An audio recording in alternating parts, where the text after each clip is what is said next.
ಶುಭ ಸಂಜೆ ಸ್ನೇಹಿತರೆ. ಏನಿಲ್ಲ, ವಿಷಯ ಏನಂದರೆ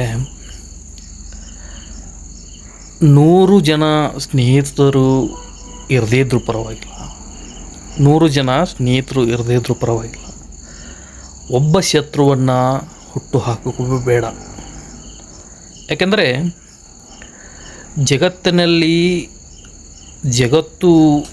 ಜಗತ್ತಿನಲ್ಲಿ ನಮ್ಮ ಆಯಸ್ಸು ಎಷ್ಟು ಇದೆಯೋ ಗೊತ್ತಿಲ್ಲ, ಯಾರಿಗೂ ಗೊತ್ತಿಲ್ಲ. ಇಲ್ಲಿ ಮಿತ್ರತ್ವವನ್ನು ಗಳಿಸಿಕೊಳ್ಳುವುದು ಭಾಳ ಕಷ್ಟದ ಕೆಲಸ. ಅಲ್ಲಿ ಹೆಂಗಿದೆ ಅಂತಂದರೆ, ನಂಬಿಕೆ ಮತ್ತು ಗೌರವವನ್ನು ಗಳಿಸಿಕೊಳ್ಳಲು ಬಹಳ ಟೈಮ್ ಆಗುತ್ತೆ, ಆದರೆ ಅವುಗಳನ್ನು ಕಳೆದುಕೊಳ್ಳಲು ಭಾಳ ಹೊತ್ತು ಹಿಡಿಯೋದಿಲ್ಲ.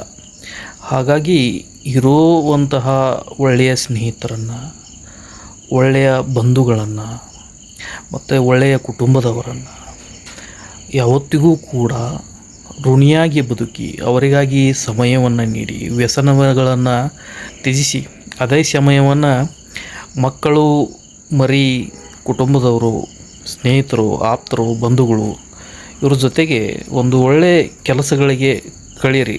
ಅದು ಆಗಲಿಲ್ವಾ, ಪುಸ್ತಕಗಳಿವೆ, ಓದಿ. ಆಮೇಲೆ ಮೊಬೈಲ್ ಇದ್ದರೂ ಕೂಡ ಇಂಟರ್ನೆಟ್ನಲ್ಲಿ ತಿಳಿದುಕೊಳ್ಳುವಂಥ ವಿಷಯ ಇರ್ತವೆ, ತಿಳಿದುಕೊಳ್ಳಿ. ನನಗೆ ಇನ್ನೊಂದು ಕೊರಗಿದೆ, ನಾನು ಯಾಕೆ ಸೈನ್ಸ್ ಮಾಡಲಿಲ್ಲ ಅಂಥೇಳಿ ಇನ್ನೂರಿಗೂ ಕೊರಗಿದೆ. ಜಗತ್ತಿನಲ್ಲಿ ಅನೇಕ ವಿಷಯಗಳಿದ್ದಾವೆ, ಆದರೆ ಎಲ್ಲವನ್ನೂ ಕಲಿಯೋದಕ್ಕಾಗಲ್ಲ. ಈಗ ಸಮಾಜಶಾಸ್ತ್ರ ವಿಷಯದಲ್ಲಿ ನಾನು MA ಮಾಡಿರ್ಬೋದು, ಅದರಲ್ಲಿ ಎಲ್ಲ ವಿಷಯಗಳು ಬಂದೇ ಹೋಗ್ತವೆ, ಅದು ನನಗೆ ಕೊರಗಿಲ್ಲ. ಬಟ್ ಸ್ಪೆಸಿಫಿಕಲಿ ನಾನು ಸೈನ್ಸ್ ಮಾಡಬೇಕಾಗಿತ್ತು ಅಂತ ನನಗೀಗ ಅನ್ನಿಸ್ತಾ ಇದೆ. ಆದಷ್ಟು ಜಾಸ್ತಿ ಅದರ ಬಗ್ಗೆ ತಿಳ್ಕೊಳ್ಳೋದಕ್ಕೆ ನನಗೆ ಖುಷಿಯಾಗುತ್ತೆ, ನನಗೆ ಇಂತಿಂಥ ವಿಷಯಗಳಿದ್ದಾವೆ ಅಂತೇಳಿ. ಅಂಥದ್ದನ್ನು ಇನ್ವೆನ್ಷನ್ಗಳನ್ನು ಎಲ್ಲ ನೋಡ್ತಾ ಇರ್ತೀನಿ, ನಾನು ಅದರಲ್ಲೇ ಸಮಯ ಸ್ಪೆಂಡ್ ಮಾಡ್ತಿರ್ತೀನಿ. ಕೆಲವು ದಿವಸಗಳ ಹಿಂದೆ ನಾನು ವ್ಯಸನಗಳಿಗೆ ದಾಸನಾಗಿದ್ದಂಥವನು, ಆದರೆ ಈಗ ಅದರಿಂದ ಹೊರಗಡೆ ಬಂದು ಭಾಳ ಖುಷಿಯಿಂದ ಇದ್ದೇನೆ. ಅದನ್ನು ಮಾತ್ರ ನಾನು ನಿಜವಾಗ್ಲೂ ನಿಮ್ಮ ಮುಂದೆ ಹಂಚಿಕೊಳ್ಳೋದಕ್ಕೆ ಸಂತೋಷ ಅನ್ನಿಸ್ತದೆ.